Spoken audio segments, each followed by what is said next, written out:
Hello, everyone. My name is Fingar, and it is a pleasure to be able to speak to you all today. What is one of the largest things that people in today's society are always stressed about? Money. Many Americans are often distraught about where their hard earned tax money goes, what the government invests it in, and how they can justify taking your money. Some of these investments could raise eyebrows, too. I believe that I believe that prisons are and always were meant to be places for punishment and rehabilitation.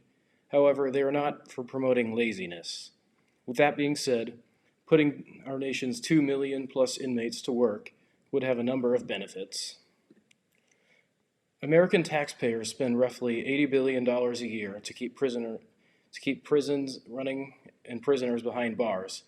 According to the Marshall Project, the average cost for each individual prisoner is about $132,000 a year in California, and that is an extreme case.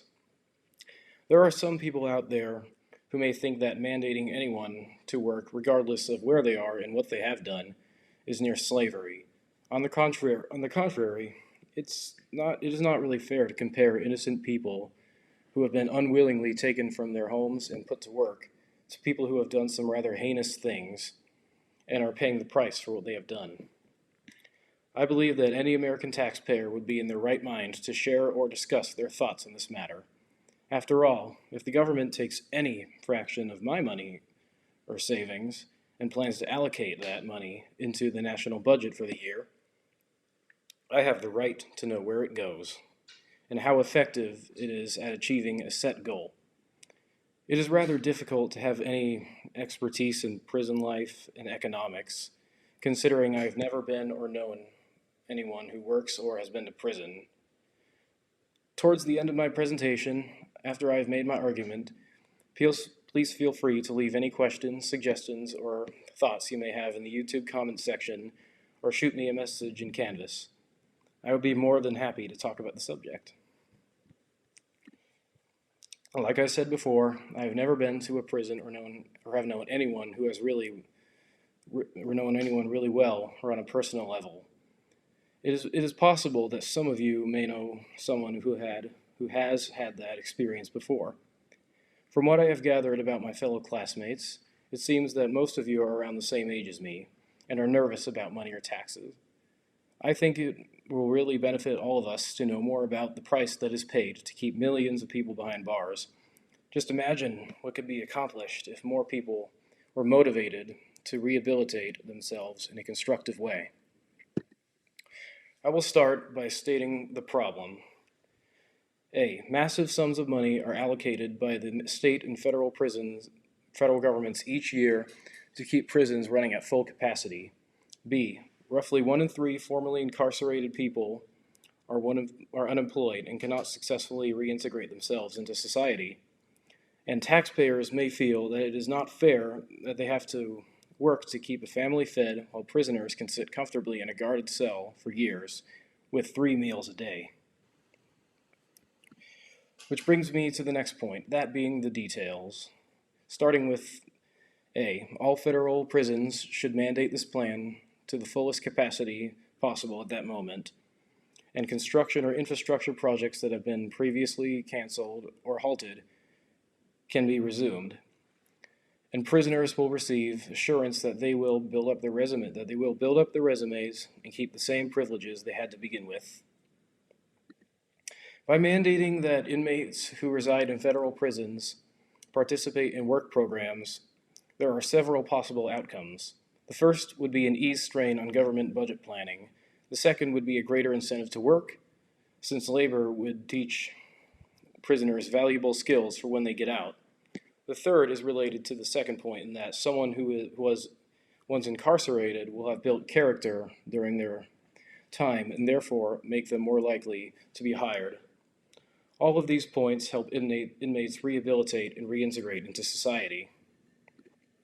As for resources that are required and already available, we would need the following: a large force of guards to ensure the safety of inmates and outlying areas, a steady flow of inmates to keep up with quotas or meet demands, sufficient amount of funds to still be able to provide contemporary prison lifestyles, All of these things are in plentiful supply. Inmates and guards, there are about 2 million inmates nationwide and a couple 100,000 prison personnel. In addition to that, money would also not be a big issue for the government, considering inmates are already provided with 3 meals a day, a commissary, and a clinic. Currently working in prison is voluntary, and in the majority of federal prisons. Prisoners would make about 50 cents an hour for basic tasks, which can range from doing laundry or working with machine tools. Larger and more ambitious projects could be more practical if there are more people to work on them.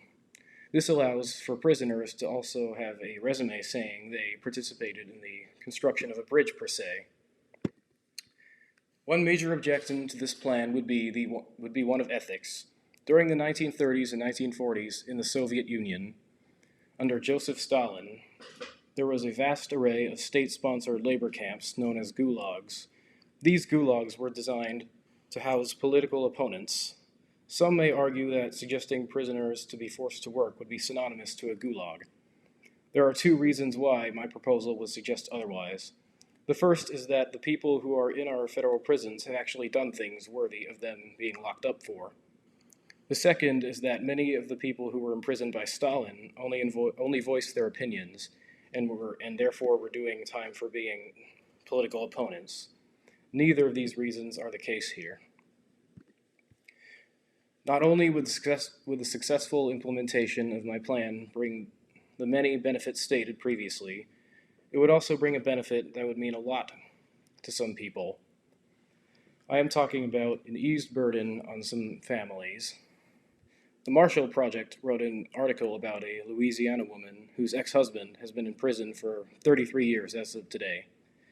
She spent thousands to keep him reimbursed and for any chance to be able to talk to him and keep in connection with him.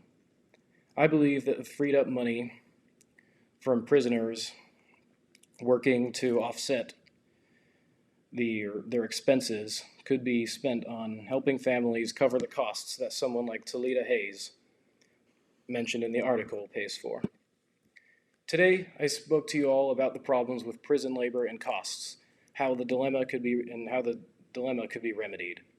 I shared with you 7 points, these being the problem, the details, the solution, the practicality, a comparison, an objection, and some reinforcement. For something that relies so heavily on elements that come from inside prisons, there is not much I would be able to suggest any of you to take part in or contribute to. However, I believe that collective thoughts and ideas would be a good start for future ideas and innovations. What is one of the biggest concerns on Americans' minds? Money. It brings many people, myself included, some peace of mind knowing that their money that is taken for taxes has been well spent and helped make our country a better place. I hope that you all are able to take from this experience what you will and formulate your own thoughts on the matter. I would like to thank you all for allowing me to present and share my thoughts about a system that I believe needs reform. Thank you.